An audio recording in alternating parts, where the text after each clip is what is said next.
take it up.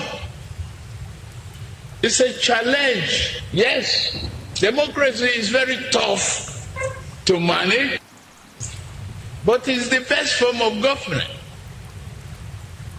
And we also ascribe to it. We must bite back suffering. We should serve a warning to exploiters.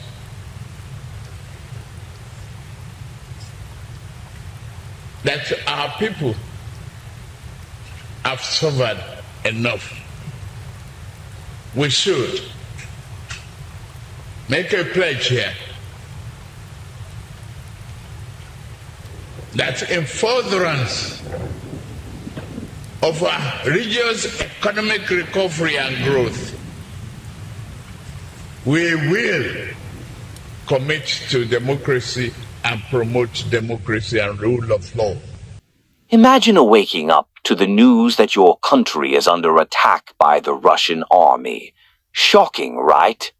Not just that, but this is something big. West Africa, which have been united for so long, is now breaking apart, not by war, but by leadership. One side stands for democracy, the other for revolution. Tinubu versus Traore. ECOWAS versus the Sahel. What caused this massive split? Who's winning?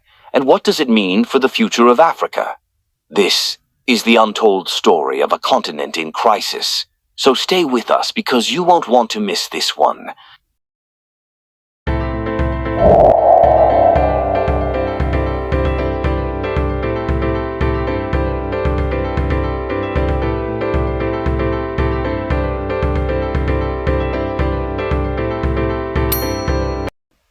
In the dusty corridors of power across West Africa, a silent war brews not one of bullets, but of ideology, sovereignty, and the future of the region.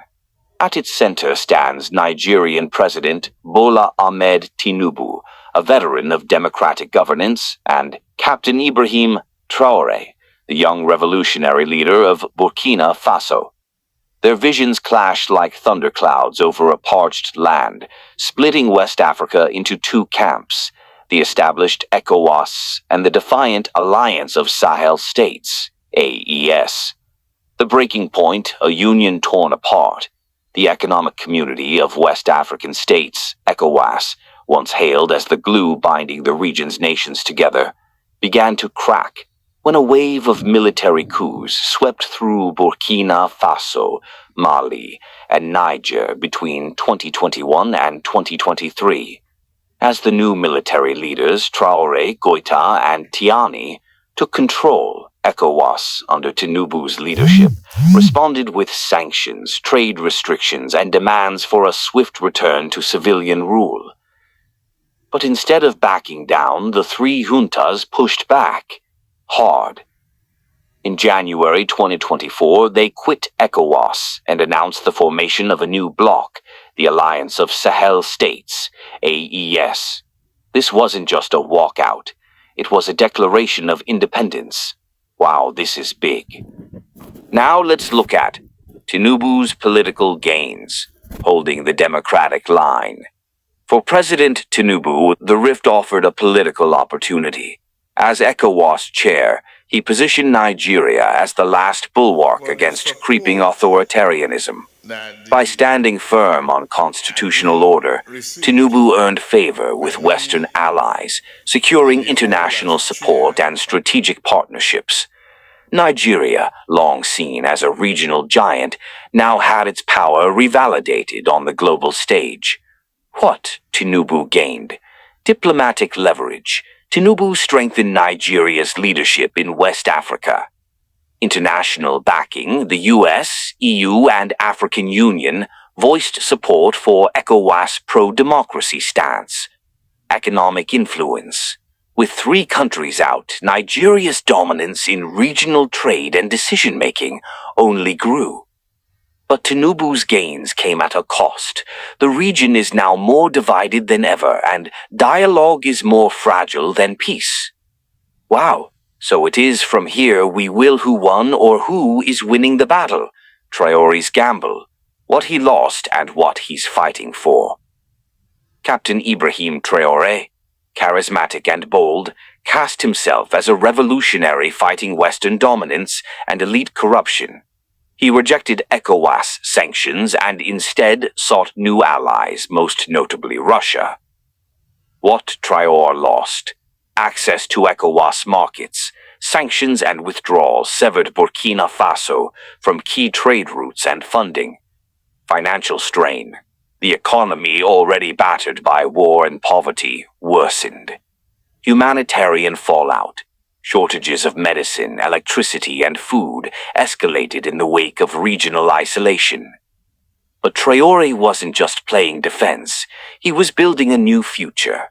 What he's using to fight back. Russian partnership. Traoré secured military aid, nuclear agreements, and a new gold refinery project through Moscow. Nationalism. He ignited a wave of Pan-African pride among the youth, who see AES as a break from neo-colonial influence. AES Confederation. Alongside Mali and Niger, Traoré is crafting a shared currency, military cooperation pact, and economic vision for self-reliance.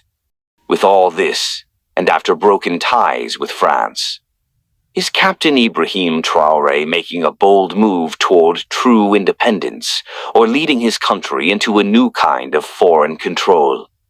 How Burkina Faso is coping. Between fire and freedom, Burkina Faso is still bleeding from its battle against jihadist insurgents. Over 2 million people are internally displaced.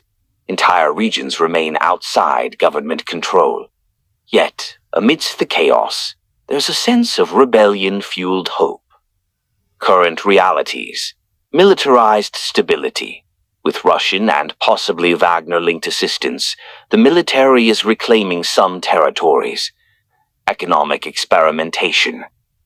Gold is being nationalized and a national refinery is in the works to harness Burkina Faso's resources.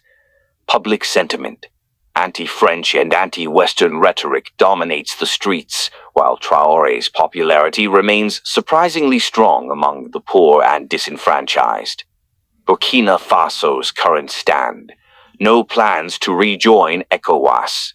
Full commitment to the AES Confederation. Open alliance with Russia. Pushing for scientific, industrial, and military development. The bigger picture.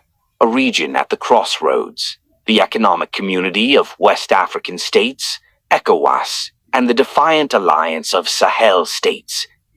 S-Rift is more than a political fallout, it's a clash of visions. On one side is Tinubu, advocating for structured democracy and regional unity. On the other is Traoré, calling for a break from foreign influence and elite-driven systems. The path forward is unclear. Will the AES thrive and birth a new era of African autonomy? Or will ECOWAS find a way to heal the divide and bring its lost states back into the fold? One thing is certain, the story of West Africa is being rewritten, not by treaties, but by the bold, the stubborn, and the visionary. So, what do you think? Why is Burkina Faso turning its back on France and embracing Russia, and what does it really stand to gain? Could Russia become the new superpower in Africa by quietly building alliances like the one with Burkina Faso? What's really behind the gold mining deals with Russia, and who's profiting the most from them? Is the military support from Russia just instructors, or is there more happening on the ground than the government admits? Share your thoughts in the comments, and don't forget to like, share, and subscribe to this channel as we look forward to seeing you on our next video.